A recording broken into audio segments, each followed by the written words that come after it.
those rich people always flying off somewhere. Welcome to the Vegan Vanguard, a show about all things from the perspective of two revolutionary vegan women. I'm Mexi. And I'm Maureen. And this is our very first episode. Woo! It does not work when I do that. I try.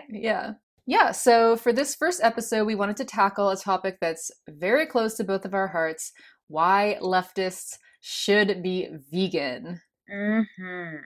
Yeah, so we're planning to put out a podcast every 2 weeks. We're going to release them every other Thursday, at whatever time. We'll discuss that. Yeah.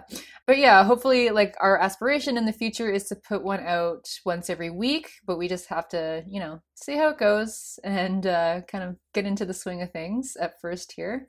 So we have a website that you can check out. We'll link it in the show notes, and you can also subscribe and download the podcast via iTunes or Google Play. So Mexi, should we introduce ourselves a little bit? Yeah, why don't we just talk a bit about our channels and how we met? Cool. So I have a channel on YouTube. I go by the name, this is Maureen, because I realize the listeners don't really know our voices yet. My channel is called A Privileged Vegan, and I talk about just a lot of things on there, but related to, leftism and anti-capitalism and veganism. And I called it A Privileged Vegan just because I wanted to try and unpack my position of privilege within, like, the vegan movement and highlight how that did impact, how I'm able to practice veganism, and also, the fact that I really wanted the deconstruction of privilege and of capitalism to be at the center of my practice. Mm-hmm. Yeah, and you take like a pro-intersectional approach, which is very, very dope, because I love your channel because you're able to, look at topics through a variety of lenses at the same time, or you're able to like synthesize a lot of information and critique what's going on through a variety of lenses and not just one, whereas I kind of like stick to one at a time. What? No, that's not true. I was gonna say thank you. That's so kind of you to say, because I feel the same way about your channel. Oh, thank you. Yeah, so I also have a channel. I started as a vegan channel, but I kind of moved into what I know best, which is political economy. So yeah, I basically provide political economic analyses of current issues, which sounds really boring, but it's actually like, yeah, I kind of like critique what's going on in the world today relating to politics and economics through, a leftist perspective and a vegan perspective. So yeah, and we actually met via YouTube because we found each other's channels and we were so into the other person's channel and we were just like, ah. I still remember your very first comment. I don't remember what video it was on, but when I checked out your channel, I was like, fuck yes, like another just like women that I relate to so much on YouTube talking about these things. And I feel like our first exchange of comments was just like gushing. We were just like, oh my God, I'm so excited to find you. Yeah, no, seriously. I was so excited to find you. I think I found you through like Reg Flowers. And until then, like I was just surrounded by like uber reactionaries or people who just like were not even remotely clued in or political at all. And I found your channel and I was just like, this is a wealth of like everything you're saying is amazing. Like, so yeah. Yeah, I felt very much the same way. It was a very exciting YouTube day. It gets lonely out there sometimes. Yeah, my God, especially with like the kind of people that are taking over. I mean, like you don't say. Yeah, taking over YouTube, like both the vegan YouTube and also like the political YouTube. Just a ton of reactionaries and people, in the vegan movement who just could not give a fuck about what happens to other humans. Right. Which is like sickening. And a lot of leftists who could not give a fuck about what happens to animals, That's true. Which is what we're here to talk about today. Yeah. This is why we've started out with this very podcast today. Yeah, that's true.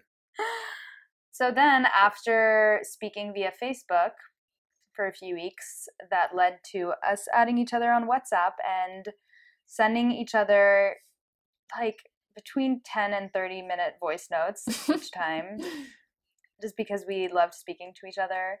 And yeah, that plus like a couple of hours of Skype each week. Basically, we just completely fell in love. Yeah. And yeah. And we were like, well, clearly we have a lot to say, and I've always wanted to start a podcast, and it'd be super dope to do that with you. Yeah, I just thought it was such a great idea, and I'm stoked to get started. Here we are. Yeah, so I hope everyone enjoys. So today we're going to talk about why leftists should be vegan, something that we are both very passionate about. So we're going to start with some theory, like theorizing veganism within an anti-capitalist framework. And then we're going to move on to some actual statistics and looking at how the exploitation of animals, people, and environments are happening in real life today. And then we're going to move on to a discussion of whether veganism is bourgeois. Great. So I'm going to start off by defining veganism. Not that I get to define it for everyone, but we wanted to clarify that veganism, in the way that we'll be talking about throughout this episode, is a political stance. It's a ideological framework that seeks to abolish the commodity status of animals and that advocates for animal liberation. It's not, a way of consuming. It's not a certain grocery list. It's not a certain way to shop. It really isn't a lifestyle, even though a lot of people like to talk about veganism as a lifestyle. But we really wanted to politicize it in today's episode and talk about it as just a larger ideology and why animals, non-human animals, should be a part of our anti-capitalist practice and way of thinking about the world. So with that definition, anyone who believes in the philosophy of veganism, of animal liberation, or of the non-commodification of animals is a vegan. Yeah. And as a result of this belief, each person is going to implement those values in he, she, or their lives as far as is possible and practicable. So that second part is going to look different for everybody because we all have different backgrounds and privileges, and we all have different things accessible to us. The practice of the political philosophy of veganism is for each person to define for themselves. However, veganism is the political ideology in and of itself. Yes. So, yes, we just wanted to make that clear. Yeah, we just want to make clear that we're rejecting the consumerist vision of veganism. Right. And we're rejecting the idea that you can only be vegan if you're privileged. Like you can only be vegan if you have the money to access that for yourself. Right. Because actually a lot of people have the money to access only quote unquote vegan products, but might not reject speciesism. Right.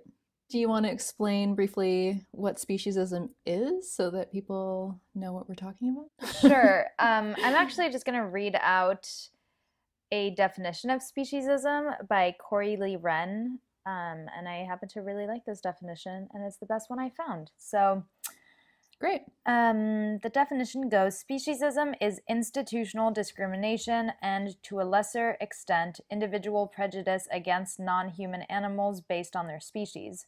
Speciesism is violence against non-human animals that is perpetuated by the privileged human species, usually for the benefit of humans. It is conducted based on the belief that non-human species are lesser in some way. Speciesism relies on the understanding that there is an us and a them, that humans are on top and other animals are below. So yeah. Nice. Yeah. I also kind of felt like it had to do with the fact that like we value certain species more than others. So it's like dogs are our lovable little pets, and like cows, like we couldn't give a fuck what happens to them. Right. Maybe that's wrong, but no, definitely. Yeah, there seems to be like a hierarchy even within the animal kingdom. Mm-hmm. No, you're right. Yeah, so speciesism is both the like intra-species discrimination that goes on, Yeah. but ultimately it's about the structural oppression of like the belief that humans are on top and animals are on the bottom. And another word you might hear is anthropocentrism, which relates Hmm. to speciesism, right? It's like the mode of thinking where like anim- Humans are at the center of all thought. right, exactly. All right, so what does it mean to be against the commodity status of animals? The point that I made earlier. For me, it means the belief that animals are individual people and that they weren't put on this earth just for our use, or not even just for our use, for our use, period. That they're like Hmm. individuals and they're sentient, they're intelligent, they're emotional creatures who exist for, God knows what reasons, the same reason that we're here, just to like live Yeah. their lives, and that they weren't put here for us to use. Um, Hmm. so that, yeah, just recognizing that animals are people. They have personhood. They're anyone who has a pet, right, or a dog or a cat, like knows that they have a personality, and when they look into their eyes, they can tell that they're individuals with thoughts and a certain perception of reality. And so Hmm. recognizing that personhood of animals is for me what means decommodifying them, that they're not just like, yeah, that they're not just here for food or for clothing or for entertainment, that they're here Hmm. just to live their own little animal lives. Yeah, to be little animal dudes. Like even between my two dogs, there's such a difference in their personalities. Mm. Like such a huge difference. Yeah, I have the only animal I've ever had. Even as a vegan now, isn't it weird to talk about like your pets, like the animal that I owned? Yeah, well, I mean, it's actually my parents' pet, so it's not like Right. technically mine, but still, I love them so much. Anyway. Was like a pet cat a really long time ago, Oh and yeah. then like a few goldfish. No, that's it. Now this is the other thing. I feel like people think that vegans just must all like really love animals, but I don't even love animals that much. I For like real. them. Well, I like them from like afar. I recognize that they're like beautiful, and I just want them to like, go about their lives. But like in my own space, Hmm. I'm not the biggest fan. Really? I mean, Mm-hmm. I love animals. Like I Mm. fucking love animal. Like every animal, I just love them so much. Even Mm. like bugs, I'm like I don't love them, but I'm like I would never want to hurt them or you know what I mean? Mm. Um, but even that, like animal welfare wasn't the reason that I initially went vegan. But it's something that I've kind of like opened my eyes to Mm-hmm. once I got into it. So anyway, that's kind of off topic. Yeah, I do feel like, yeah, just a last comment on that note is that I do feel that as someone who like was never really an animal lover, like becoming vegan, I have sensed my like love for animals grow a little bit. Hmm. Like when Yeah, yeah, when I'm around them. Now I'm just kind of yeah, like, oh, yeah. I like I just always, adore them. yeah. So anyway, that kind of feeds into our next bit of theory about this like false dichotomy between humans and animals, or this false construction of this human animal divide. Right. And this is something that we talk about a lot in my field, just like the social construction of nature, like our idea of nature as something that is external to us, something that we can see physically. Like we have these, conservation spaces that are bounded in space. So it's like there's nature out there, and here's me in my modern house here, which is not considered to be nature or natural in any way. And the way that we do this, like the way that we externalize nature from ourselves and like just remove ourselves from that ecosystem or from thinking of ourselves as animals and as part of that ecosystem, it's a way of externalizing nature, and that feeds into its commodification.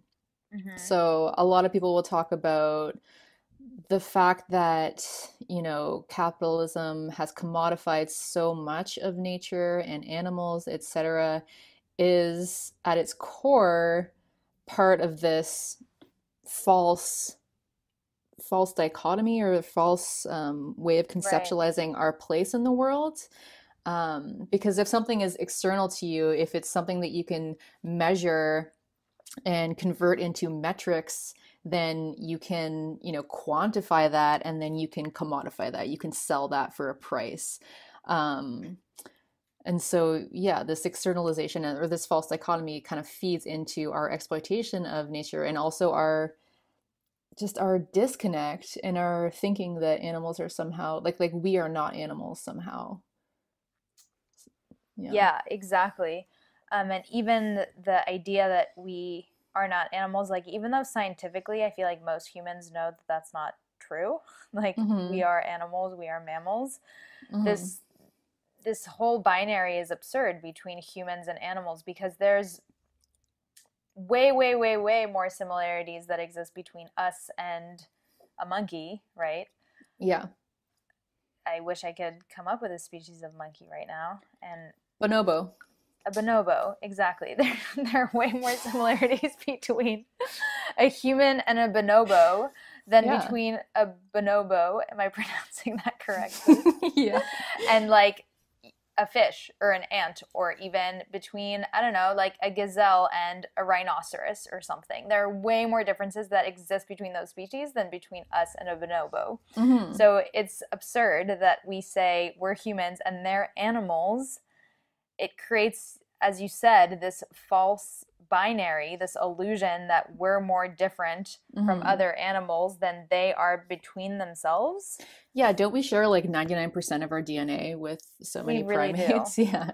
Yeah, More than that, it's like exactly. 99.9%. So, Exactly. So there are, how does that work? The fact that there are so many more differences like amongst different species in the animal kingdom than between us and most given species. Yet mm-hmm. we are qualified as humans and they're qualified as animals. Mm-hmm. I know, and there's even the argument that like, oh, well, humans are self-aware, but now they're realizing that, dolphins are self-aware, like elephants are self-aware, like all these other species are Right. actually self-aware. We just don't know how to measure that. Like, how do you measure whether a species is self-aware, right? So, Hmm. yeah.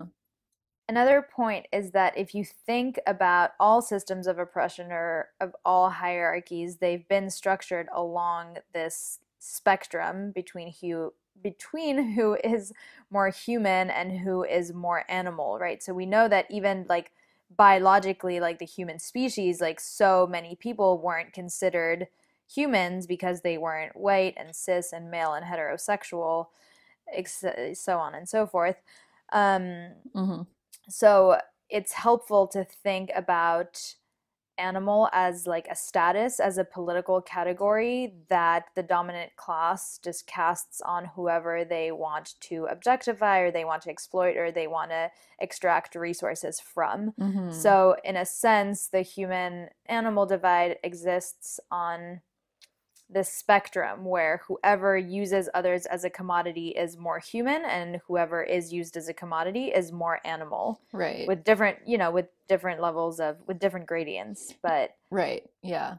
Yeah, we're going to talk about like colonialism in a bit, but that's exactly the kind of othering that happens in like that kind of colonial appropriation and oppression, kind of turning the local people into savages, into animals, mm-hmm, into barbarians that are not worth or that need European saviors to come in and civilize them, right? To make absolutely. them human, to make them civilized in like a colonial capitalist sense. Mm-hmm. Yeah.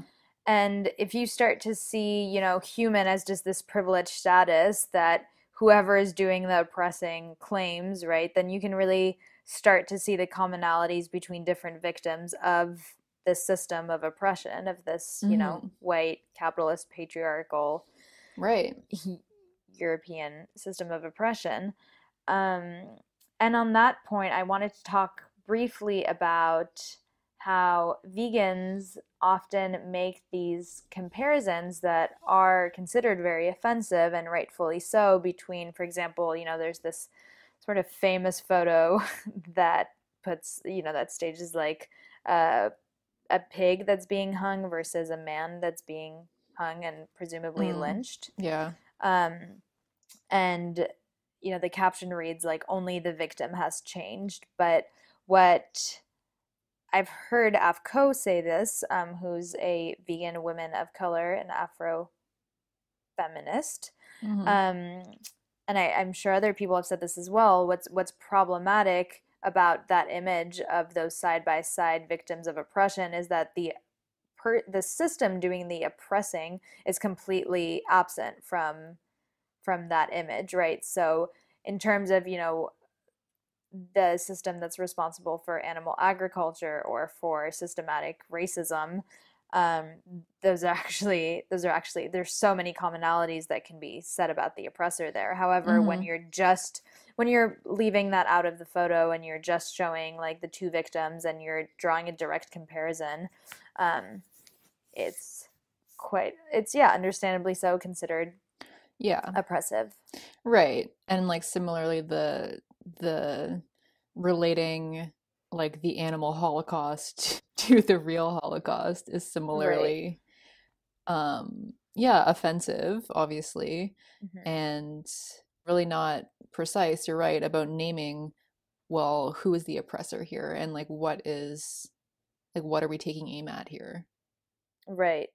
And actually on that point there is we keep going on tangents. You can tell we're not very professional about this yet. We're just like, oh, and this idea. But and then this. Yeah. But there is a book called Eternal Triblinka, which I have not read yet. So I will, hopefully my summary of it won't be too ignorant, but it talks about how in the Holocaust, there were a lot of the techniques that were used in concentration camps were techniques drawn directly from animal agriculture and from slaughterhouses. And in turn, kind of it's disgusting to say this, but the progress in terms of the mechanization of the death tools they used in concentration camps were then used to quote unquote, to make slaughterhouses more efficient or to better slaughterhouses later on. So there is really a direct connection between like just modernization and mechanization and like the Industrial Revolution, between like human and animal oppression. However, that needs to be named, and it's not just like the victims that should be compared, because it's almost redundant when you do that, right? It's almost like you're showing two victims of the same system, like talk about the system. Right, yeah. And like for people who aren't really aware of what happens in the animal agriculture industry, they're just going to be wildly offended that you're comparing, their uncle's suffering to what's going on to a pig. So it like, pragmatically, it's like probably not the best approach, but anyway, I wanted to mention like what you're talking about this kind of gradient between human and animal, and how the oppressors dehumanize victims. Like that's largely how you victimize someone, is you dehumanize them. And I was just thinking about women and what they go through, like recently with all this sexual misconduct and different allegations coming forward. I just felt like there's a similarity there.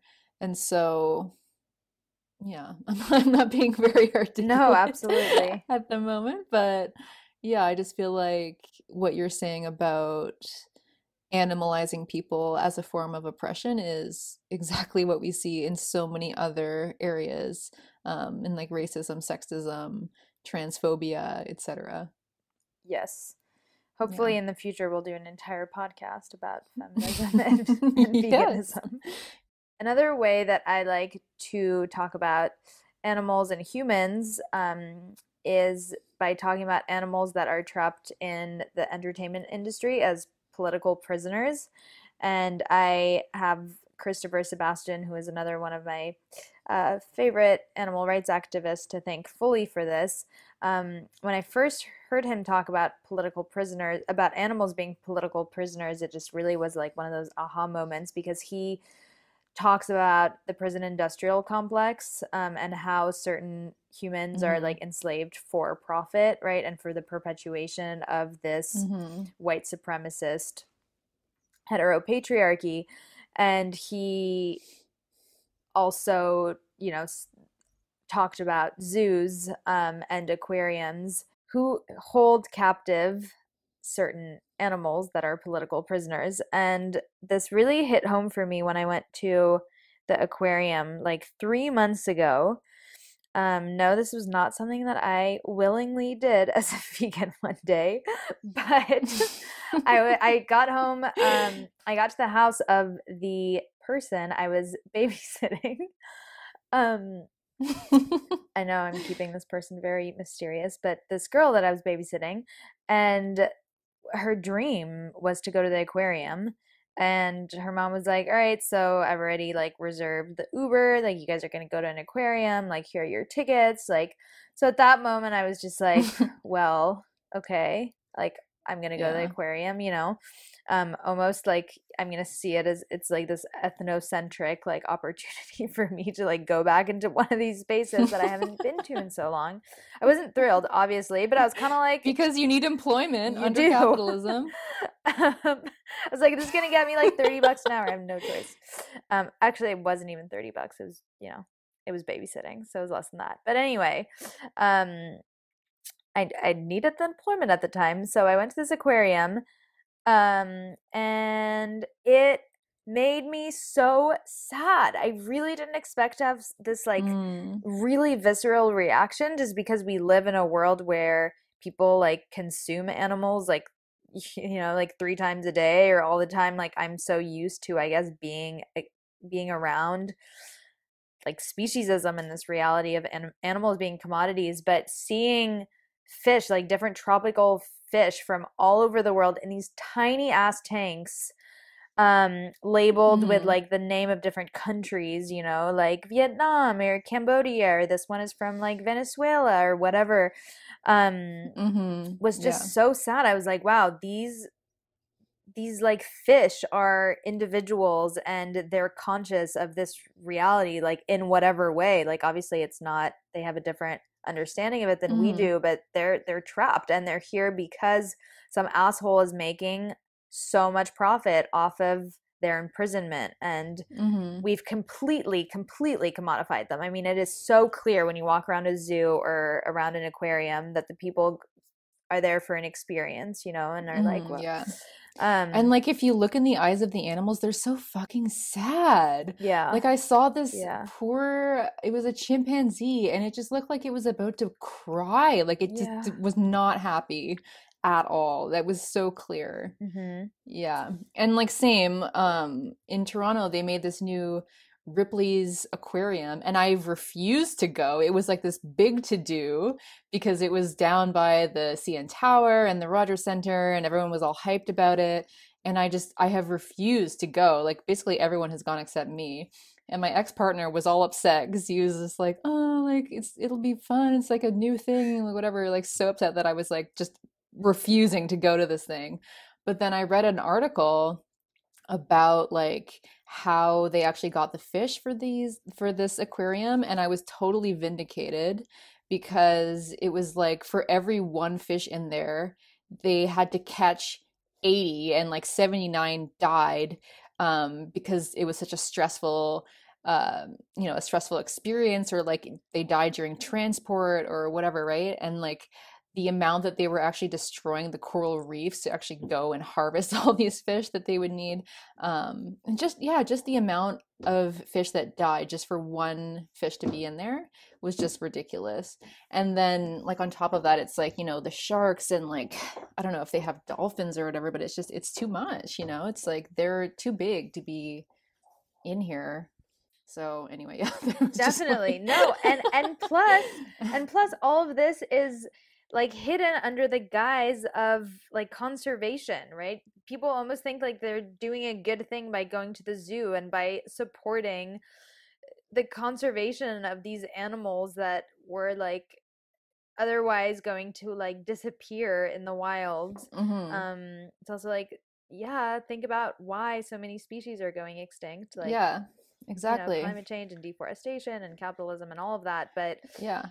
yeah, I think that a lot of people in this aquarium or in the zoo that you're talking about, and I believed this as well, definitely, before I learned the reality of it, is like, oh, they're these endangered species. Like it's wild how we create these categories and then they're so normalized and naturalized in the way that we think about the world. Like some species are just endangered. Some food is just like organic or something. Like Right, I was thinking about that too, but just this whole concept of like organic food now, it's like a whole different we just think about food that's organic, but I saw this meme that was like organic food, or what my grandmother used to call food, but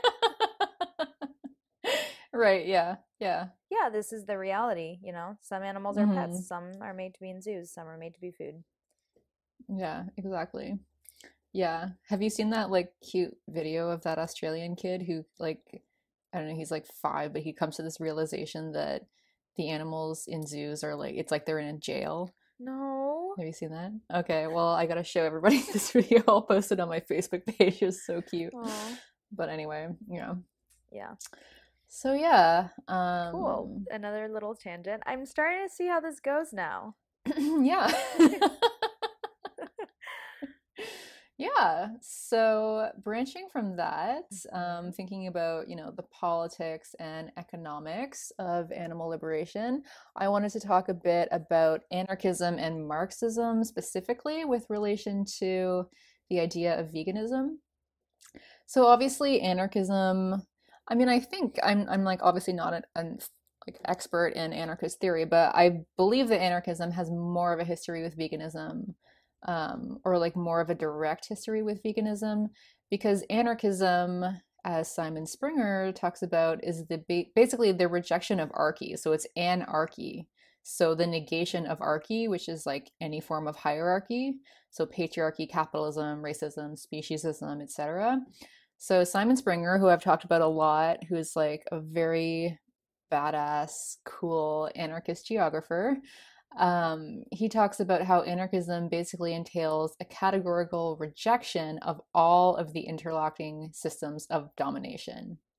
So that includes capitalism, imperialism, colonialism, all the big ones: racism, sexism, ageism, ableism, transphobia, homophobia, but also speciesism and carnism, obviously along with the state, and organized religion. So I just want to shout out Anarcho-Pack. They made a great video about this topic, and I'm not going to go into everything that they talked about, but they bring up Peter Kropotkin, who is quoted as saying, "Civilized man will extend his principles of solidarity to the whole human race and even to animals."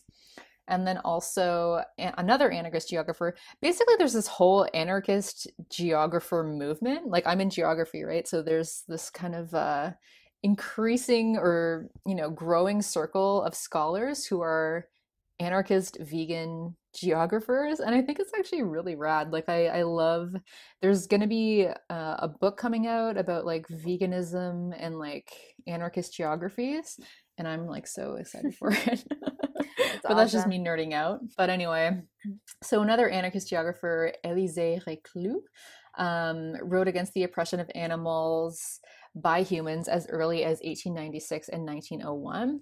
So again, I won't like talk about everything that he talked about, but he basically discusses the violence and the degradation of non-human animals that's part of meat-eating culture, the ways that this degrades our environment as a whole and feeds into this problematic nature-human dualism that we talked about before, that makes us think that nature as a whole is there for our exploitation. And also that meat-eating culture feeds into other forms of domination like racism and sexism and other hierarchies. So basically that it acts as a foundation for violence against other humans. And I think that fits in well with like what you're talking about like the Holocaust technologies being like modeled off of animal violence and exploitation, because yeah, obviously if we're conceiving of our entire world as implicitly hierarchical, then it's going to affect the way that we behave and the way that we treat certain categories of people or non-human animals that we deem as less than, basically. Yep. Yeah. Yeah. When we learn to oppress one group, then we are going to better oppress the next, Yeah. and so on and so forth. Right. Exactly. And like be able to justify that violence with greater ease. Absolutely. You know? Yeah. So this kind of feeds into what I was thinking about in terms of fetishization, because like I feel like buying animal products is kind of, the most stark example of fetishization under capitalism, because people are so removed from how that product was made. Like people do, like people go to the grocery store and buy this like super sanitized, packaged up, nice little neat, meat product. Maybe it's fashioned into like a little chicken nugget or something. Like you're not going to look at that product and see a cut up dead chicken. You know what I mean? You're not going to understand where that actually came from. Right. I think about that sometimes when I see like another person eating or when I see a chicken nugget, I'm like, how many parts of animals are in there? When were they all killed? Where are they from? Like, yeah. we have no idea. And people they don't want to know, and they don't really care. But it's like if somebody had to stand there and watch somebody like string up a cow from its legs and slit its throat and then cut into it and cut out a big hunk of meat, like I don't think that most people would be standing there drooling and thinking like, well, that looks so appetizing. Let me blend like, that up steak, and drink it like a smoothie. Yeah, let me just bite that hide. Like, people would just be vomiting and like really disturbed. So I feel like this is like just the height of fetishization, especially when you see all these commercials for like Super Bowl Sunday and like chicken wings and beer and like Big Macs. It's like nobody's looking at that Big Mac and thinking about a cut up dead cow, like they're just, they're not. Yeah, right. No, yeah, like, and they're also not thinking about like the workers, or like what kind of work went into this. Like they're not thinking about the labor that went into this at all. What did that look like? Who's making this food? Are they getting paid? How are they being treated? It's just this beautiful little Big Mac in like a snippy McDonald's commercial. It's just the height of fetishization, right? Yeah. It just kind of bothers me. Definitely. And how the burger patty it's not even like, it's become a whole thing in and of itself, and a whole commodity in and of itself, that people completely divorce from like any actual recognition of what went into making that product. Or like a leather jacket or something like that. Like it is a leather jacket. It is not like the skin of a dead animal. Right. There's a really amazing author called Carol J. Adams that talks about how meat is the absent referent for the animal. In feminist theory, I don't know who came up with the concept of absent referent, like kind of when on commercials you see like just boobs, or just a piece of a leg or something like that, of a woman, and how that body part is actually like the absent referent for the person that stands behind it, but how the person that actually like those limbs become like belong to is completely irrelevant. And yeah, so she talks about meat being the absent referent for animals. Yeah. In a book called Sexual Politics of Meat, which I encourage everyone to check out. Yeah, we should do a podcast on that. But yeah, no, because I went to the CNE in Toronto, and every year they have this like farm exhibit, and you go in and you get to see a bunch of like farm animals, and I always love it because I love animals so much, so I love like going and like petting them and seeing them. But it's like there's this real like heavy and like depressing tenor to the whole thing, because you realize that like they're all captive and they're all going to be turned into products, and they don't even label, like they label like the cows, they label them beef. So it's like it's not even like here are the cows. It's like this is the beef section, and they're live animals. And I'm just like, yeah, like yeah, it's just such a such a stretch for me. But people don't question it. So yeah, I mean they always say that like if people could see, or like if slaughterhouses had glass walls, then everyone would be vegan. Or like similarly, I feel like if people actually had to like slit an animal's throat themselves and then cut it up and eat it, they would not be doing it. You know? Right. For the most part. I mean, I know there's people who like love hunting and like, or like, you know, like other cultures and like indigenous cultures or whatever. It's like it's totally different. But yeah, I feel like for the average like middle class Western citizen, they would be like fucking appalled by that. Right. Yeah.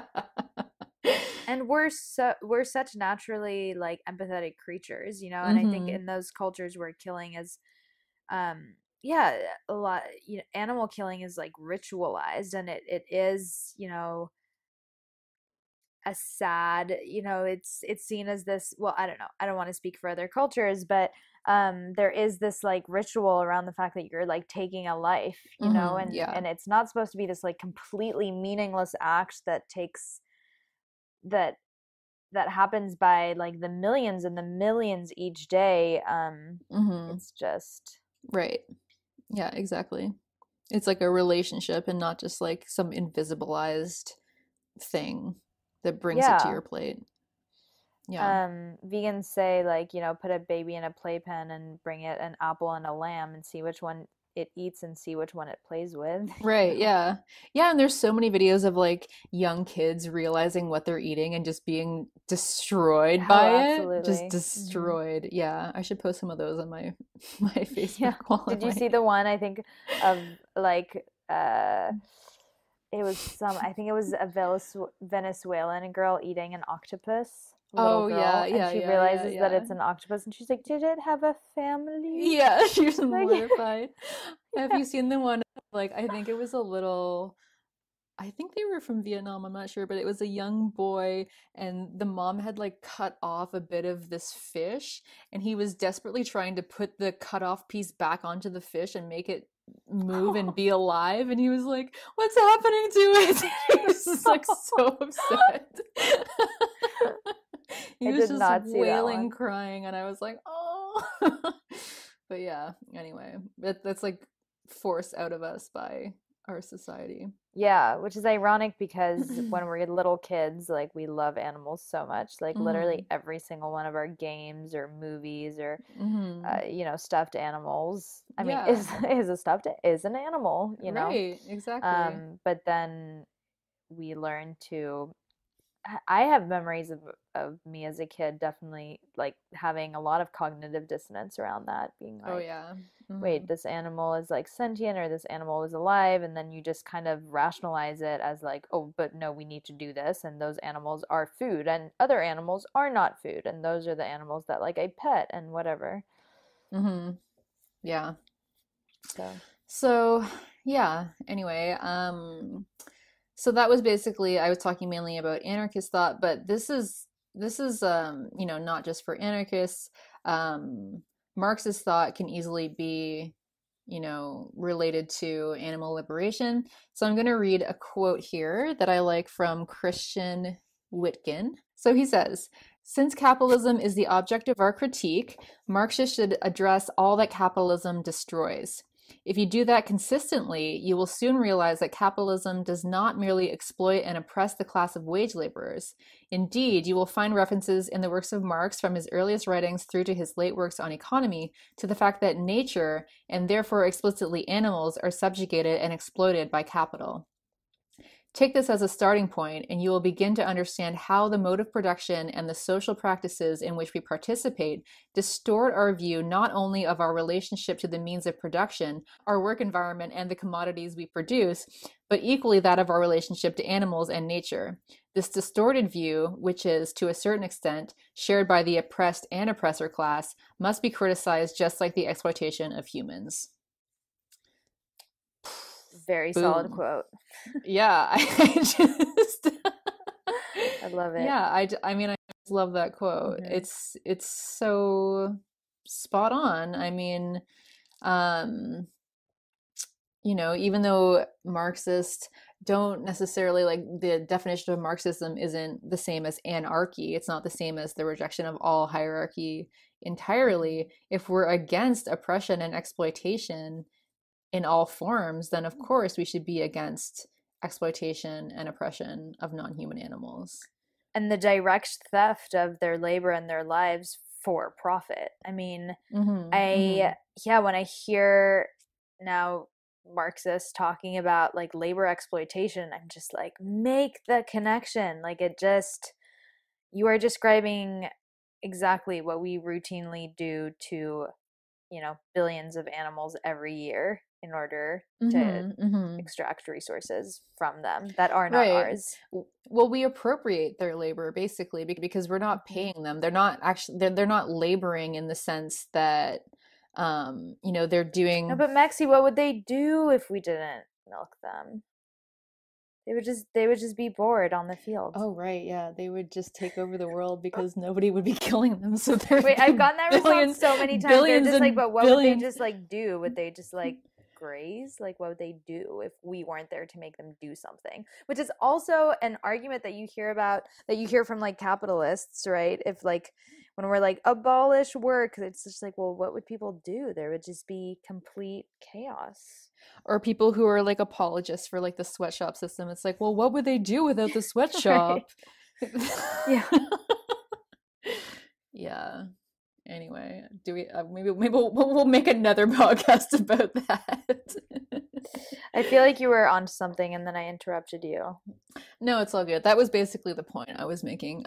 Was just that, like, from both Marxist and anarchist perspectives, I mean, it just makes sense to enroll animal comrades as our allies and like to want to end their exploitation and their commodification just as much as we want to end the exploitation and wage labor of humans. So additionally, anarchists and Marxists also, this is another point of theory, but they also would be highly critical of colonialism and imperialism, etc., and the way that capitalism has spread around the globe. And a big part of that is really not talked about is animal agriculture and the way that has contributed to the spread of colonialism and capitalism over history. Yeah, so it's impossible to talk about European settler colonialism and just colonialism in general without also talking about animal agriculture.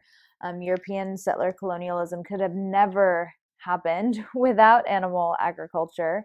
And this is because, 500 years ago on the whole continent of North America, there weren't any domesticated pigs, chickens, or cows. Those animals were brought to the continent and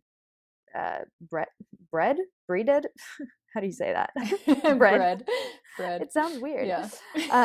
We're bred, right? And since animal agriculture, I mean, it takes a huge amount of resources to breed animals for food and grow the crops that is needed to sustain those animals. I mean, animal agriculture is inherently not only hierarchical, but also expansionist. And so it requires taking up just a huge, huge amount of land. And not only is it, expansionist, but it you need to take up more and more land, especially under capitalism. And so it's a really effective strategy to, displace people from their land, and centralize all of the resources because it requires so much energy, into a small place, right? Yeah. Yeah, no, like in geography again, we call that territorialization, Mhm. where it's like conservation was a mechanism to territorialize um North America basically. So it was just basically legitimizing the state coming in and taking claim of all of this territory and then basically evicting First Nations, like primitive accumulation basically. So animal agriculture obviously did the same. Yeah, and on top of that great point that you just made, it also completely disrupted the food sovereignty of Native Americans. So they actually had one of the most sustainable and advanced um, systems of agriculture that was built mostly around three crops. I think it's like corn, barley, and forgive my ignorance on this, but they called them the Three Sisters. Hmm. And it was a really wildly effective and sustainable system of agriculture, Hmm. that was not hierarchical and that also was very, very focused on plants. So there was very little usage of animals. Um, so, right, coming in, European settlers, when they implemented animal agriculture, was a very effective way to displace Native Americans from their lands and also to disrupt their food sovereignty so that, they could Hmm. centralize all the food and privatize it and Hmm. sell it for profit. And like force them to become wage laborers. Because Mm-hmm. if you don't have food sovereignty anymore, you can't access food, you're stuck on a reserve. What can you do? You have to engage in capitalist markets. Mm-hmm. And really, the colonizers didn't give a shit if they could access markets in like, a fair way. They didn't care if they had education or resources to engage in capitalism. It was just, we want your land. Right. So yeah, really disrupting. And today, I saw this stat today actually because I was rewatching this amazing talk by Dylan Powell. We'll link it in the show notes because we'll Hmm. have show notes now. Um, Yeah. yeah, and he said, he quoted this statistic that 1/4 of all the privately owned land in North America is used for animal agriculture. It's used to graze animals, and Yeah. we know that 1/3 of the land worldwide is also used by the animal agriculture industry. So, Yeah. yeah, it is just so clearly a tactic of colonization and a tactic of Hmm. like building this hierarchical capitalist state where you centralize and privatize all of the resources and then force everyone into becoming a wage labor, otherwise they die. um, there's also this really great book. It is also, the name is like escaping me right now, um, but I know, and my knowledge about this is not great, but that the Europeans, since Europeans had animal agriculture a lot earlier than the rest of the world, they actually built up resistance Mm. to certain bacteries to certain bacterias to certain to certain bacterias for no, you know what? It's because I was mixing the word bacterias and centuries, so I went back. Anyway, bacterias for centuries because they had, all these like rodents and all these domesticated like pigs and whatever, all these domesticated animals. So they died of like all the like just infections and plague and everything like centuries before everyone else did. So when they came to other parts of the globe, like the Andes and like certain parts of like what is now Australia, just like 80%, upwards of 80% of the population would just like die out because they couldn't resist these bacterias Hmm. that the Europeans had built up Hmm. from centuries of animal agriculture. So it's just like animal agriculture is so intricately intertwined with imperialism and with the development of like everything that leftists criticize about like the state and about capitalism and this system of Hmm. domination and um Right. Yeah. That's so important because like imagine if they had all been healthy and like fighting back, you know what I mean? Like when 80% of the population dies, of course you can just go in and take whatever the hell you want and, basically force the rest to be your Right. slave I mean, there's this laborers. myth that it's just like, well, it sucks that colonization happened, but they were just like, the Europeans were just stronger. They like Yeah. did a really good job in battle. It's like, yeah, no, Hmm. like just because they were so like dirty and bacteria resistant, they got there, and like most of the Yeah. population like dropped dead. Like they didn't stand a chance, you know? Right. Right. And it's because of these, like, whatever centuries of exploiting animals, and then they just went on to exploit Right. humans, with that Mm-hmm. ability. So, yeah, it's really fucked up. And like colonialism itself is, a spatial practice. Like, it's first and foremost the acquisition of land, Mm-hmm. and like the displacement of people, like we said, in primitive accumulation. So, yeah, I mean, animal agriculture plays a much bigger role than anyone, I think, gives it credit for, or that anyone even realizes. Absolutely. Yeah. And it's happening today, like with like current land grabs as well. Right.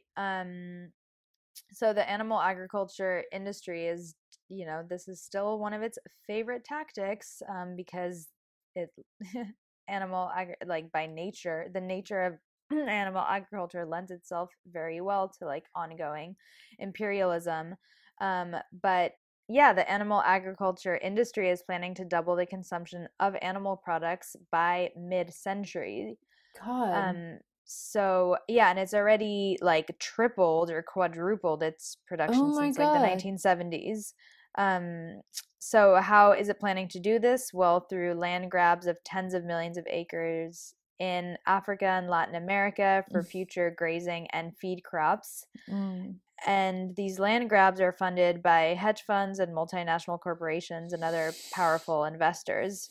Mm-hmm. So the animal agriculture industry and, you know, quote unquote national security advisors are planning a military response to obtain resources that will be very scarce in the future, such as food and water and arable land. I think you're going to talk about scarcity later, but it's like Mm-hmm. this whole, leftists really denounce this myth of scarcity, and rightfully so, but like we're actually creating that scarcity, and the future, it all these resources are really going to be scarce, and animal agriculture like is an institution that is going to continue to be weaponized to help the elite class obtain those scarce resources. Yeah, well, I mean, the resources are going to be scarce under capitalism, and animal agriculture is a way that, they are continuing to prop up like imperialism and capitalism into the Mm-hmm. future, right? So,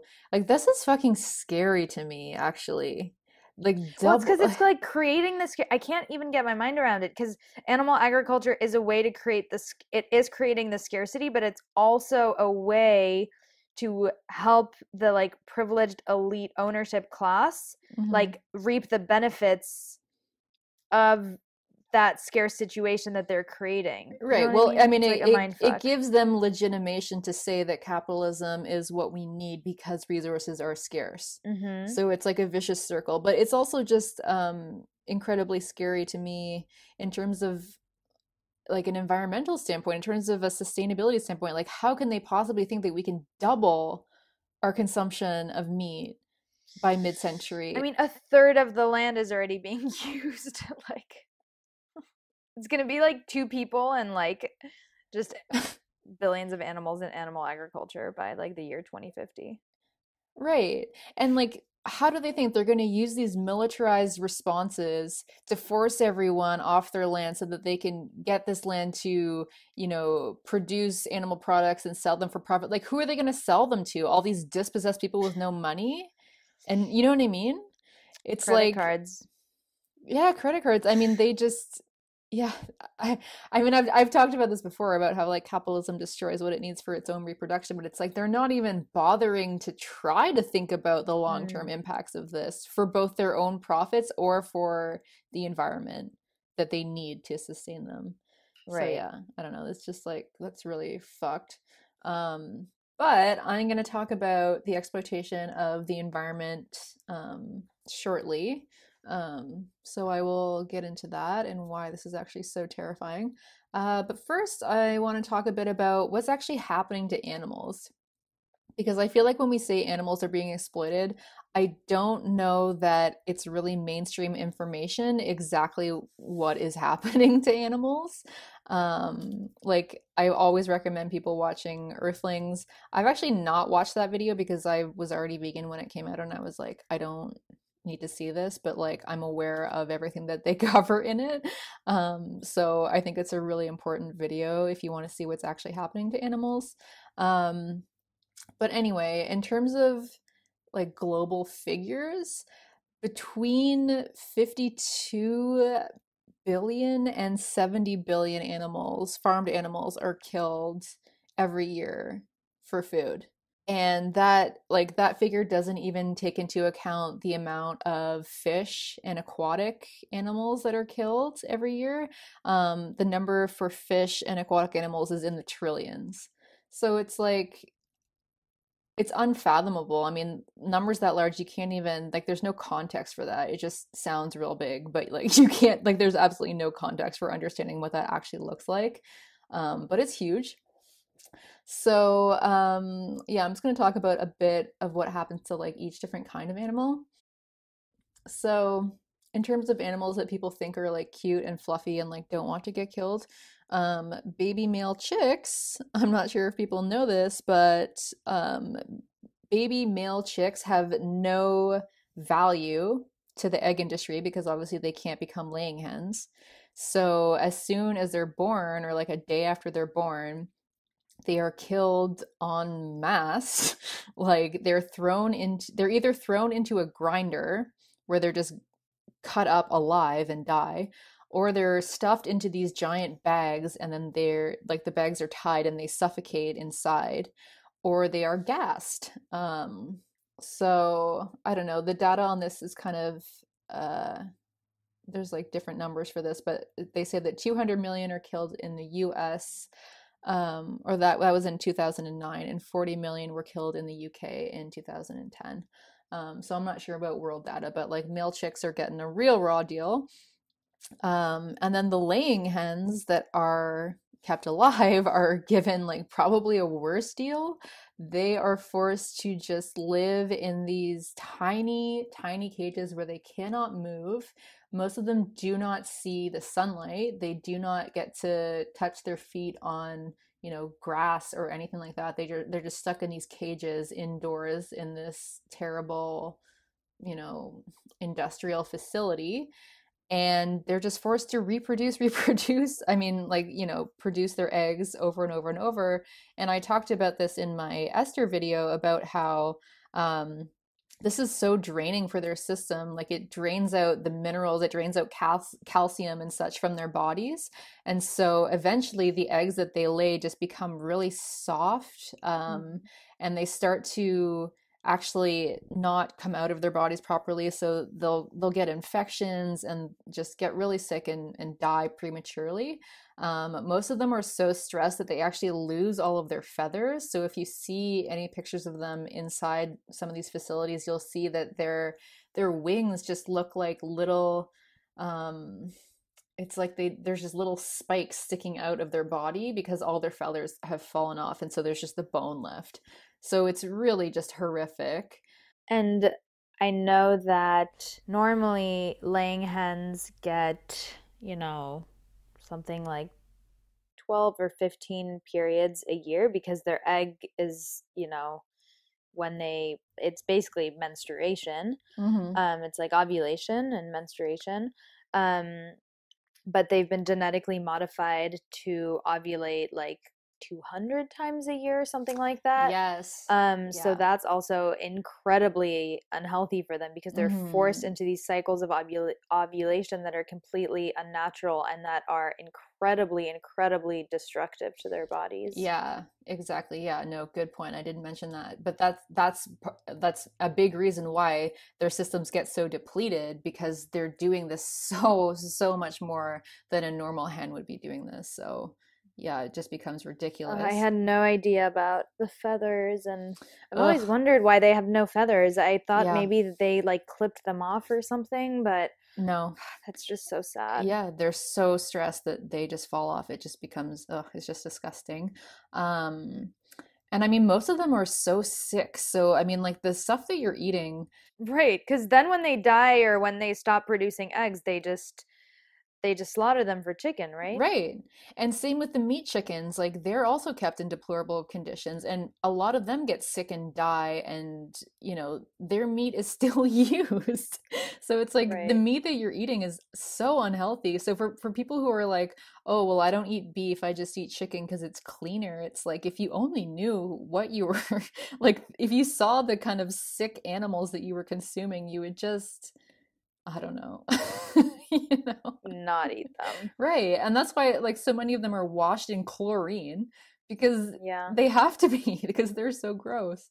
So anyway, so yeah, so the meat chickens are bred so that they they obviously have the biggest breasts possible. So it becomes impossible for them to actually walk, because they're so lopsided, they're so top heavy. Their legs stop working. It becomes very difficult for them to move, because they're bred in such an unnatural way. So a lot of them actually end up going down. They're called downers, and they just kind of like fall over and their legs can't support them anymore. And then, yeah, they can't walk anymore. No, it's kind of just toast for them. So yeah, it's like really devastating. So yeah, also what happens to dairy cows.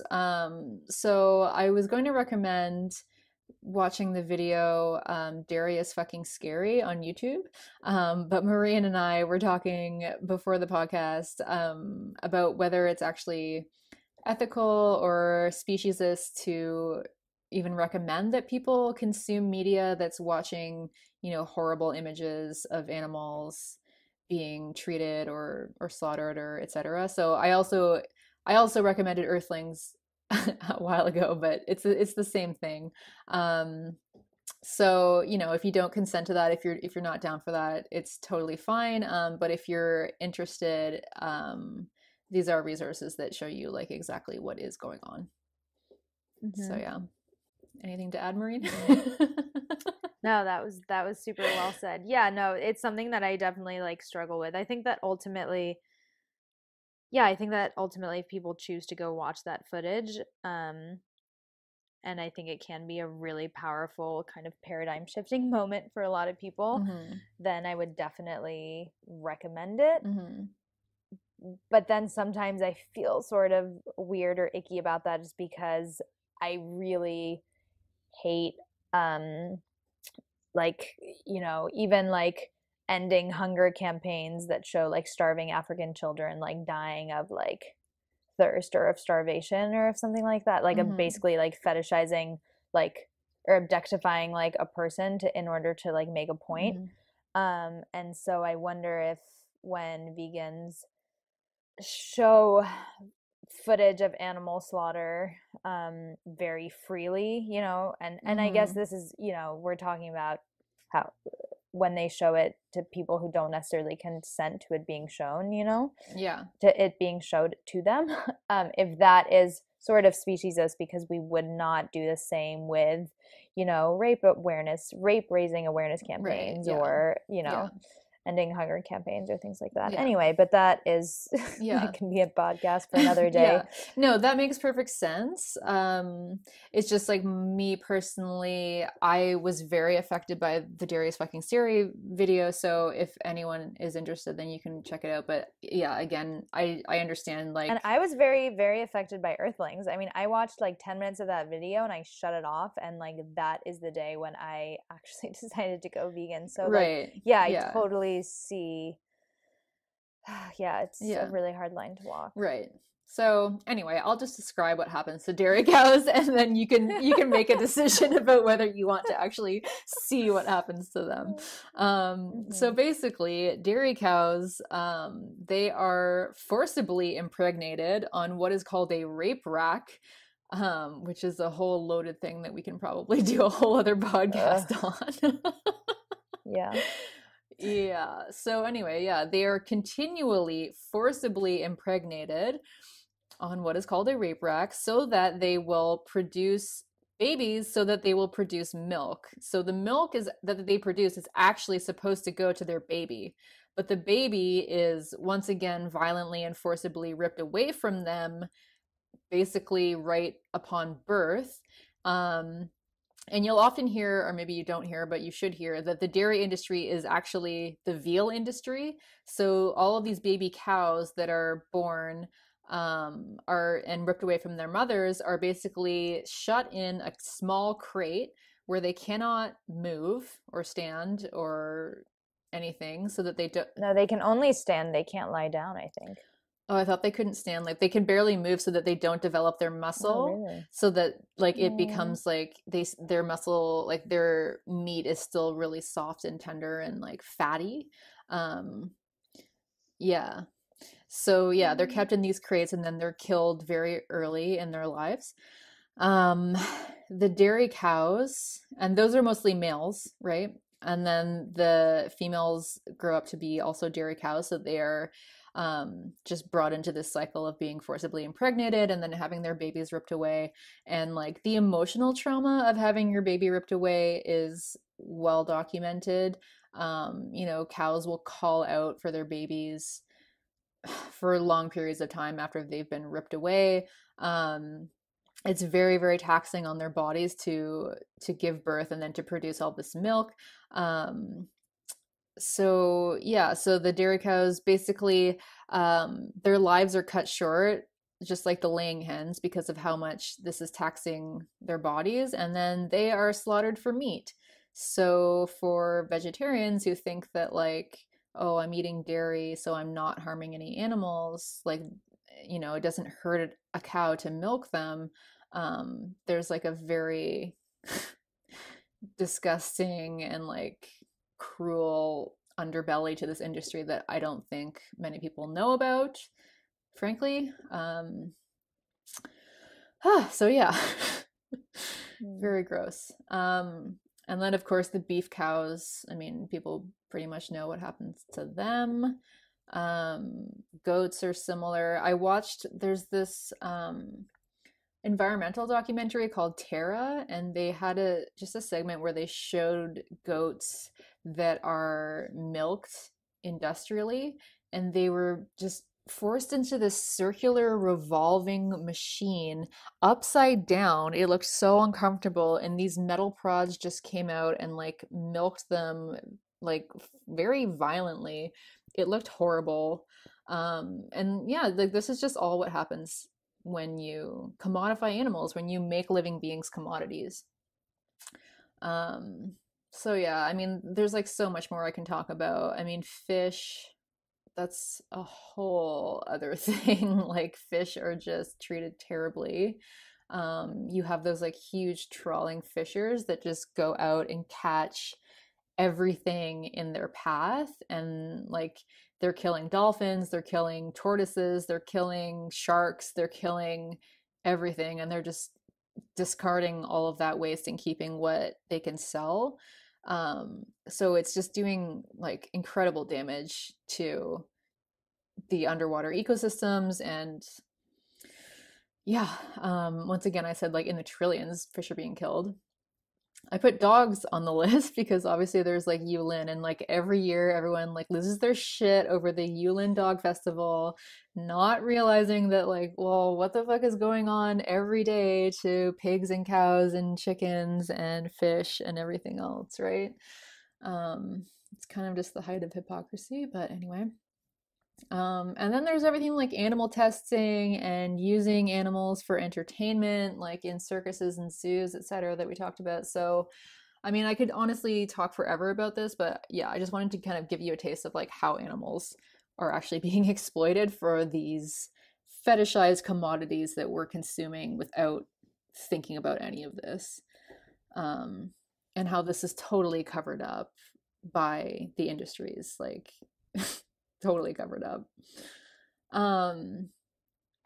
So yeah, not only are animals being exploited, but the land is being exploited. So we talked about how like 1/3, I've seen up to 45% of global land space is used up for animal agriculture, which is the most fucked up thing to think about, actually. Actually, there is a stat. Let me try and find it. So, yeah, 30% of the Earth's land mass goes towards raising animals. That's about the same size as Asia. It's 17 million square miles, and the moon has less area than that. Oh my God. The fucking moon has less Wow. area than that. Yeah. Wow. Like, unbelievable.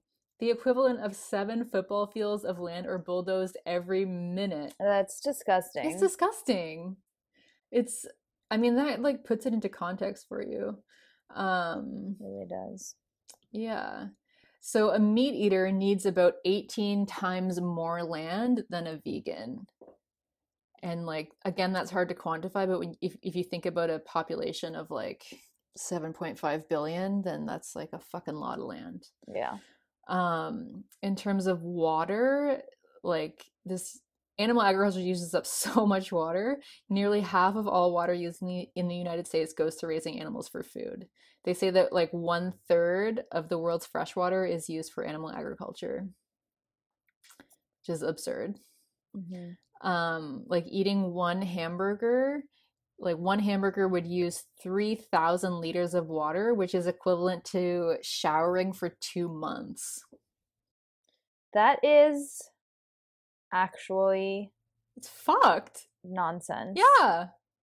It takes more than 2,400 gallons of water to produce 1 pound of meat versus 1 pound of wheat taking only 25 gallons. Right. 2,400 versus 25. Like, it's fucked up. Yeah, and to the people who think that it's more sustainable to eat, quote unquote sustainably raised meat, there's no such thing because No. actually that 3,000 of liters would probably turn to 5,000 liters of water because that animal is alive for longer Yeah. and they need more land to graze and they need more, so like every day that you're keeping that cow alive, Yeah. you're spending, there's like 50 gallons of water and like, however many like dozens of pounds of grain that go into like sustaining that cow for one more day. So Right. the shorter the life, the more sustainable it is. Right. No, that's such a good point. Like, yeah, people who say that like, oh, well, I only buy like free range meat or whatever. And I'm like, that's even less sustainable from like a global resources Right. perspective. So congratulations. Not only have you not made a good point, you've, Yeah, right. you've like, Yeah. like you've dug your own grave. Right. Yeah, and the point, like the reason why this is so inefficient is because you not only have to, clear land and make land for the actual feedlots, you have to clear all of this land and use all of these resources, fossil fuels, water to grow the crops that you're going to feed to the animals. Right. So it's doubly inefficient. So 70% of the grain and cereals grown in the US are fed to farmed animals. 70 fucking percent. Excuse my language. Like that is just unreal. Yeah. Unreal.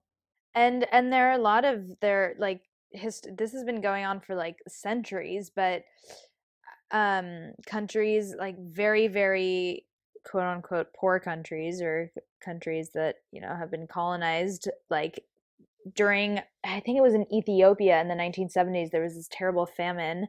And the country was still exporting like large amounts of grain to feed Mm-hmm. fucking animals that we in like Europe and North America were eating, so Mm-hmm. Yes. just all the food that goes into feeding animals, like not only does it contribute to global like world hunger, like a lot of times it's like literally, I mean, it's taken out of the mouths of like human beings to instead be raised to fatten up the meat that we as, you know, Privileged white people.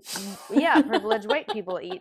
So, I mean, Yeah. it's just nonsense. This whole idea that we can care for animal rights, or that animal rights need to, I mean, animal, sorry, human rights, Jesus, that we can save, that that we need to save humans before we address animal suffering. It's like, it's so tied. Mm-hmm. Yeah. Yeah. Yeah, intimately Yeah. tied. That's such a good point. Yeah, so Intimately it's tied. completely inefficient. It's completely exploitative of people and environments. And it's one of the number one, or it is the number one contributor to climate change. So, yeah, it accounts for 70% of all agricultural land use, occupies 30% of the plant's surface, and is responsible for 18% of greenhouse gas emissions, such as methane and nitrous oxide, as well as CO2. And this is more than all of the cars and trucks and transportation systems in the world. Mm-hmm. Yeah. Um, like I think I talked about this in one of my old videos, but I deleted it because it was like it was a poorly made video. It was like my first video that I ever made. But I talked about how, like, in terms of climate change, like they're talking now about all these ridiculous solutions, like literally blocking out the sun, like flying Oh my these God. satellites up to block out the sun, using sulfur dioxide as like this cloaking cloud that's just sits above us and again basically blocks out the sun. No way. I didn't even know Yeah. that. Oh my God. I honestly, we should do an entire podcast about it because it's so messed up. And I'm like, guys, we don't have to do this. We can just reduce our meat consumption. We can just marginally reduce our meat consumption and like we would save the same amount of like we would cut our emissions like the same or more than we would if were doing these Right, ridiculous but things. that wouldn't be good for capitalism. And plus, think about No. all that innovation and investment that's going to go into making that huge fog machine. Yeah, no, you're right, I mean, actually. you got to think about the growth of employment. Yeah, you're right. Yeah. How New silly of me. territories. Yeah. Oh, how silly. I did not consider innovation. Okay, scratch that. Let's do that instead. Right, exactly.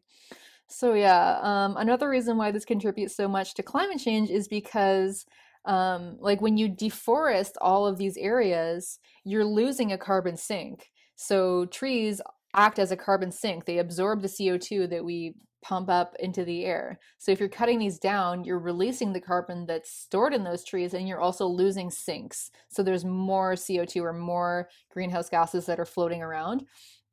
And in terms of methane and nitrous oxide, methane is a 25 times stronger greenhouse gas than CO2, and nitrous oxide is a 300 times stronger gas than CO2. So even if you're emitting these in small amounts, they're going to have a significantly higher effect on warming than if you're emitting a lot of CO2. And so this is so problematic, like so problematic. And in terms of deforestation, animal agriculture is responsible for 91% of Amazon destruction. The area of rainforest cleared for palm oil is 105 billion meters squared, compared to for animal agriculture, it's 550 billion meters squared. And I mean, as vegans, you probably don't want to buy palm oil either, but like just, the magnitude of deforestation that goes along with this is just fucked up. So yeah, in addition to that, the fisheries are now failing. Coral reefs around the world are dying. This is intimately linked to climate change because trees are a carbon sink. Also, the ocean is a carbon sink. And the more that it absorbs CO2, the more that it acidifies. So it turns into, I think, carbonic acid. I have to check that, but it acidifies with a lot of input of CO2, and so we're getting, ocean dead zones, which are also affecting the fisheries and their ability to produce, sustainable catches.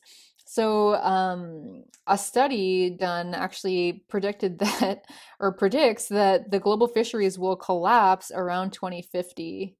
And that it'll become increasingly difficult for us to, get any sustainable catches from the ocean. So it's pretty fucking scary. Like, Yeah. I should still be alive then. I'm surprised that's not sooner, actually.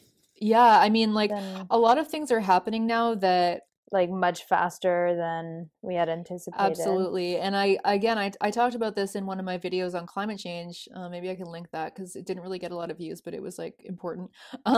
But but there's all of these positive feedback loops that are now being triggered by the release of all of this CO2 and like the warming of the planet.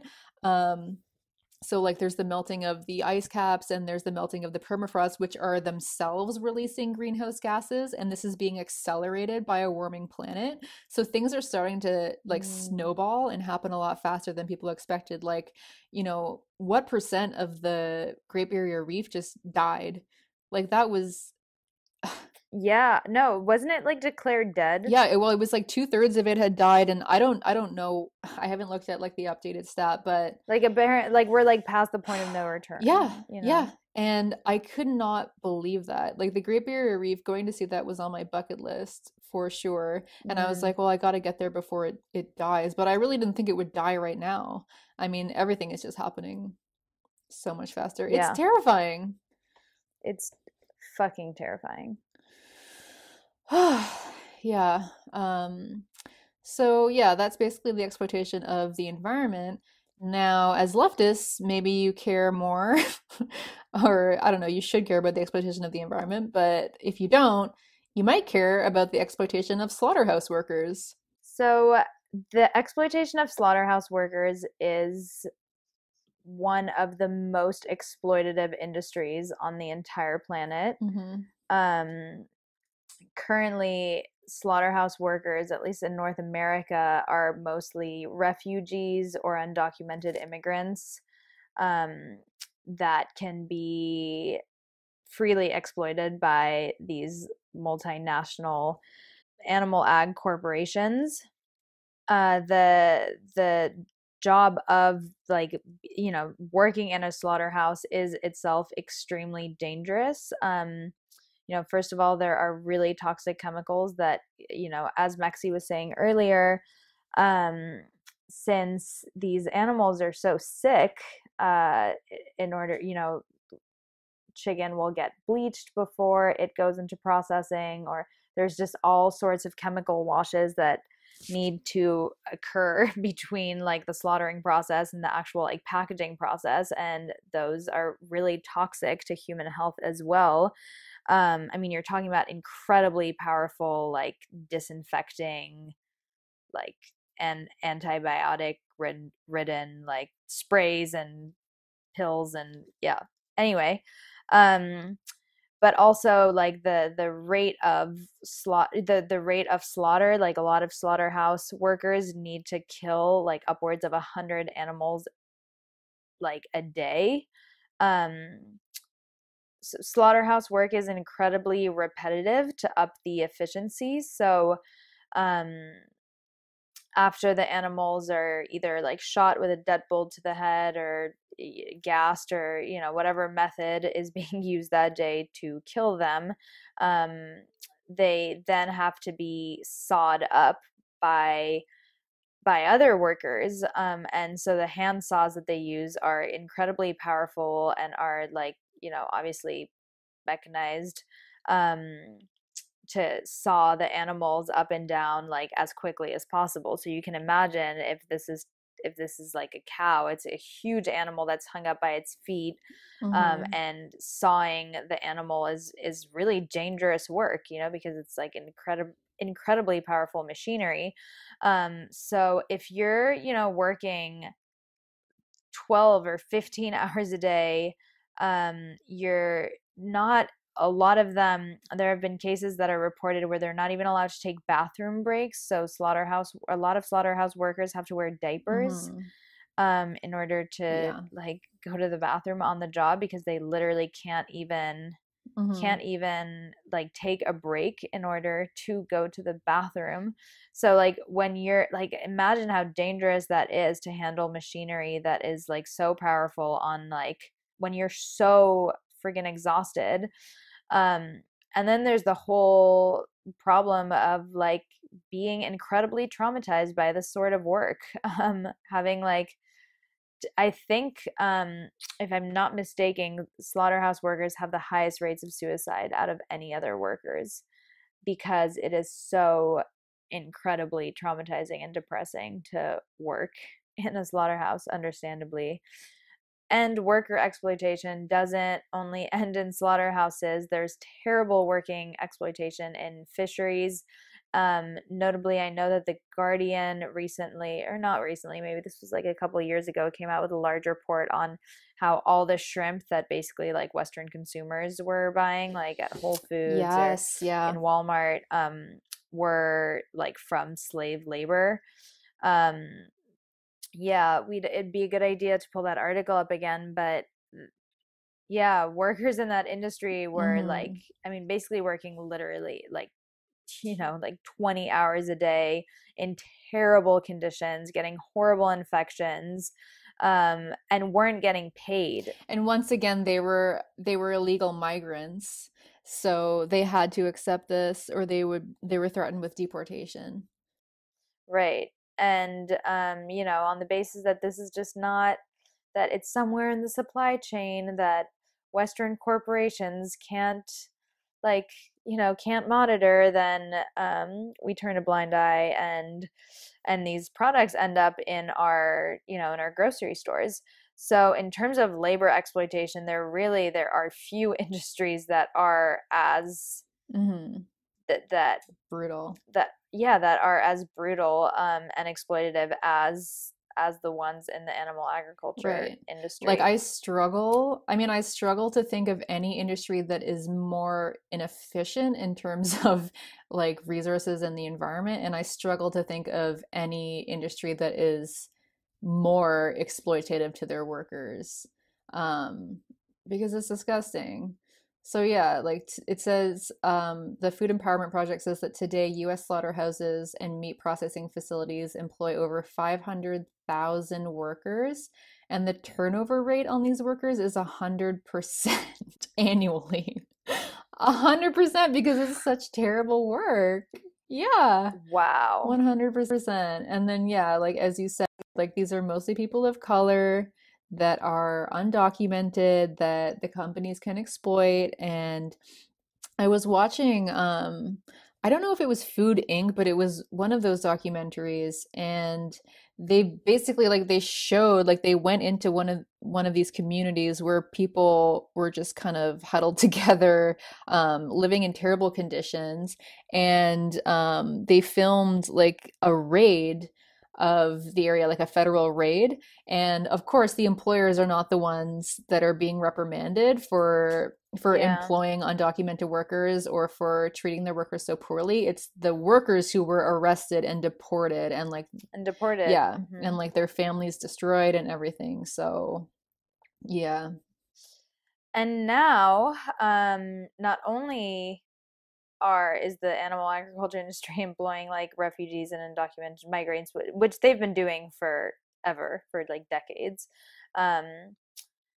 Before it was a lot of African American, at least in U.S. slaughterhouses, mostly African Americans, and now it's like mostly undocumented immigrants from Mexico and more like refugees from the Middle East, the ones that make it over anyway. Yeah. And now there's also prison labor that's getting a good share of that. So prison laborers for 66 cents a day are having to like milk cows, harvest honey or fillet fish in order to I mean, yeah, because it's forced prison labor. So it's not Right, just like the yeah. garment industry. Yeah. Like we're told it's also just like, yeah, more and more the meat industry is just finding new ways to make profit. Mhm. And it's the most disgusting Yeah. human exploitative labor conditions ever. And a lot of these, by the way, these are products that are ending up in like artisanal, like hippy dippy, like Whole Foods type of places, you know? Oh, and I was like online and I went down the rabbit hole of like reading the comment section, which you should never do on an article talking about prison labor. Yeah. But that was talking about prison labor. And like so many fucking people, like white capitalist assholes are like, well, this is really good because at least they're like close to animals and it's gonna like Oh. rehabilitate their soul. And I'm like, that's just like the most messed up way to think. First of all, like there's nothing rehabilitating about like enslaving and slaughtering other animals. Mhm. The The opposite. and if you and it's this whole idea that like through hard work, you know, Mhm. especially if they're lucky enough to work outside with magnificent creatures, Mhm. they're going to be rehabilitated. Yeah. It's disgusting. I mean, we're gonna have to like do a whole other video on like the prison system probably. But I Yeah. mean, most of these people are not even convicted criminals. They're just in there because they can't pay their bail. Right. Right? Yeah, literally. Or they're Which they were forced to accept because if they didn't plead guilty, then they would be Mhm. in jail for life. Exactly. So yeah, yeah, I just wanted to give a few quotes here from slaughterhouse workers like describing their experience because it's like, oh, it just makes me want to vomit. Um, so in terms of like the line speed and like how fast they have to do things, most facilities operate nearly 24 hours a day, 7 days a week, killing and processing hundreds or thousands of animals each hour. So one worker stated, the line is so fast that there is no time to sharpen the knife. The knife gets dull and you have to cut harder. That's when it really starts to hurt, and that's when you cut yourself. Um, and like in terms of repetitive stress, they're doing the same motions all of the time, and so they get a lot of repetitive stress injuries, etc. Um, and a lot of them don't report these injuries at all because again they're precarious workers. They don't have the leverage to be able to confront their employers like that or like to report these things without losing their jobs. Right. And this is all on the Food Empowerment Project website. Yeah. Which is a really amazing organization that has done so much work around like slaughterhouse human rights, Yeah. and just human rights violation in so many different food products. Yeah, exactly. And like the thinking that prison laborers would be rehabilitated by slaughtering animals is just absurd because there's actually research now that shows that this has such a traumatic psychological and emotional impact on the slaughterhouse workers themselves. Most of them are being diagnosed with PTSD, or like other consequences include emotional, domestic violence and withdrawal from society and anxiety and drug and alcohol abuse. Like research actually found that towns that have slaughterhouse have higher rates of domestic violence, including murder and rape and like other violent crimes. So, yeah. Yeah, and that people who are violent towards animals, like it trains them to be violent towards like the most vulnerable humans, notably women and children. Yeah. I know that there was a study that stated a very clear correlation between those who are violent towards animals and how that engenders them to be violent towards other people, and how households, something like 90% of households where there was like abuse reported by like a person in the household, the abuser was also violent towards the animals. So it's just, it's so tied. I mean, when you objectifying someone is the first step towards like performing violence against them, I think. Yeah. No, I forget absolutely. who exactly said that, but yeah, when you learn to objectify animals, when you learn to objectify sentient beings, that's gonna make you be more violent towards other people. Yeah. Um, Yeah, I found this research that said like the more positive a person's attitude to animals, the lower their aggression levels, and the reverse is also true. So yeah, exactly what you just said. So yeah, that's that's mostly the exploitation front. I just wanted to briefly mention that, like, you know, as leftists who talk about post-scarcity all the time, like as we just talked about the environmental issue, we're definitely not going to reach a post-scarcity society with meat production ever. yeah, ever, but like especially continuing apace. And like there's a lot of people who are banking on like cultured meat and growing meat in labs, which is like, all right, I mean, that's a whole other thing. But in terms of like animal agriculture and like the way that we're currently practicing this industry, um, it's just not going to work out. And like to be able to feed a growing population with the amount of meat that we're eating today, the factory model is the only one that we could use just in terms of like scale. And that'll never be sustainable. So we're going to either be forced to reduce or just perish because we burn the earth up into a ball of fire. All right, and the last thing we wanted to address is the criticism that we hear a lot that veganism is bourgeois or is only accessible to, you know, hyper privileged people who can buy, you know, luxury items and superfoods. And I think I think that there's guilt on both sides of both sides of this question. Like, I do think that sometimes definitely mainstream veganism is responsible for perpetuating this idea that veganism is like a white thing that's like, yeah, that's this like way of living that is actually wildly inaccessible to a lot of people. And that's talking about veganism as like a mode of consumption and a diet. And like, I think we are the first to, I don't know, like acknowledge that. And my channel, which is called A Privileged Vegan, like definitely tries to, like, I definitely try to talk about the fact that I'm not just a vegan, I'm a vegan living in like a Western industrialized country, like with enough money to have a very like easy vegan life.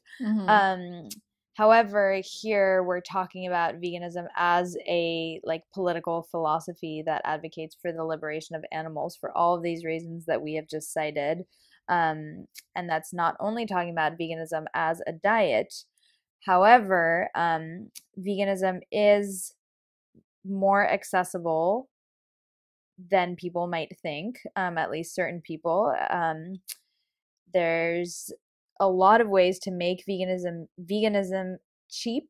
Mexi was talking earlier about the example of people who eat, you know, like bacon and eggs, or make themselves bacon and eggs for breakfast. It's like, well, like oatmeal is definitely cheaper than that and also more sustainable.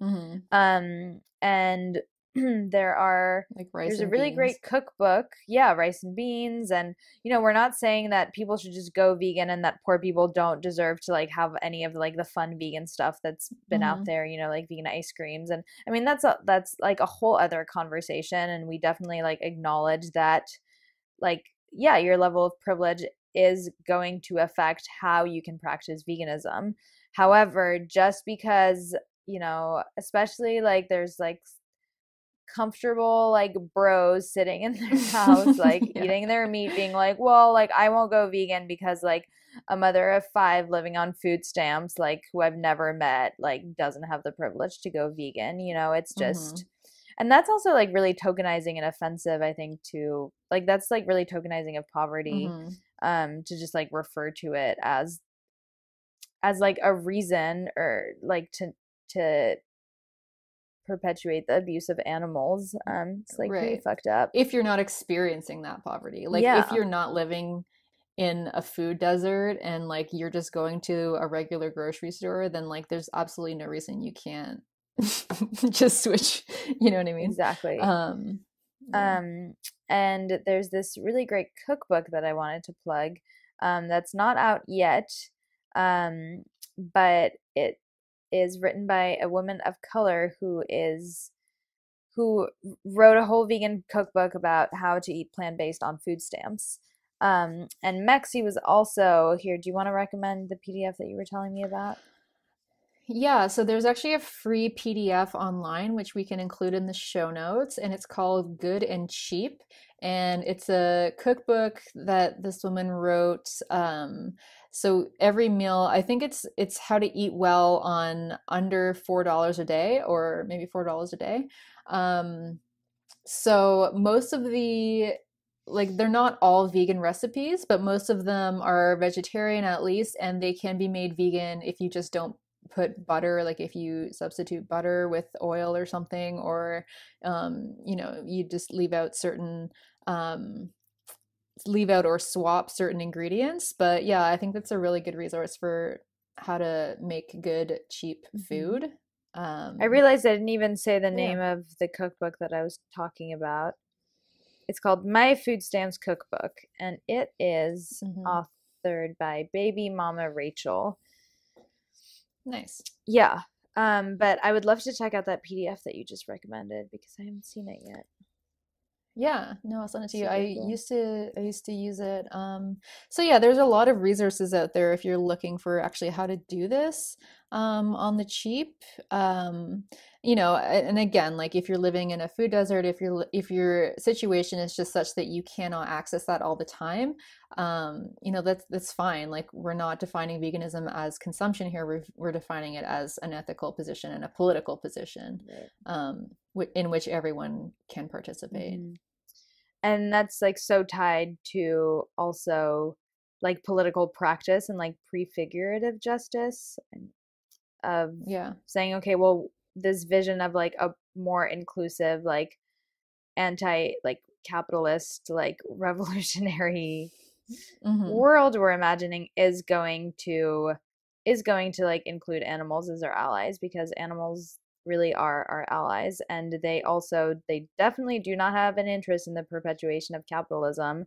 But also leftists will never go very far at dismantling the capitalist system if they don't seriously start taking into account the exploitation of animals.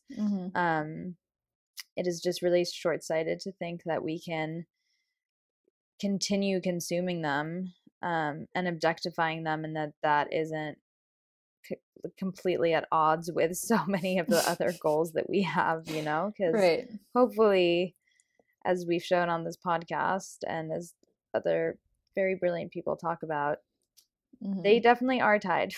Yeah.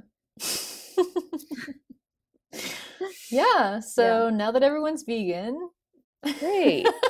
Wonderful. Let's start the revolution. Yes. Tofu dogs for everyone. Yeah. Well, a lot of people actually might say that, opening another can of worms here, a can of vegan worms, but that like soy, you know, this is an argument I get so much, that like, yeah, like soy monocultures are also just like so horrible, and how vegans are contributing to that. And actually like 80% of the crops we grow are fed to animals. So like if you're concerned about monocultures, if you're concerned about like yeah, like how we take like soy or quinoa or corn or like whatever, all the fucked up stuff that goes on in those industries, like go vegan, because you're still going to be consuming, right. Like think about it, when you're eating a piece of meat, you're not just consuming that piece of meat, you're consuming like 3 years of like that animal having to like eat and drink and all of those resources. Like, yeah, exactly. Like most of the soy we're growing is going to feed animals. And you know what? That's another thing. How fucked up is that? These cows are supposed to be eating grass. They're not supposed to be eating corn. Yeah. They're getting just completely fatty. Like the quality of the meat is like so different than what it was even 50 years ago, because they're not eating what they're supposed to be eating.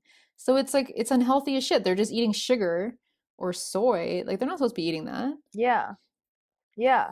And it's terrible also for they don't have like the digestive like fluids. It's not fluids, the word that I'm looking, enzymes or something. Whatever. Yeah. They don't have the constitution to be digesting this food. No. So that's making us sick, and that's making them Exactly. It's sick. making everyone fucking sick, and it's using up all these resources. So fuck that. I feel like since it's late here, I'm just like, it's making us all fucking sick. Just go be. Yeah. Well, I feel like we should end at this point. I feel like we've Yeah. made our points. So yeah, I guess we'll see you in another podcast. Yeah, we'll see you in another podcast. Okay, bye. Bye. Already know. Cheers.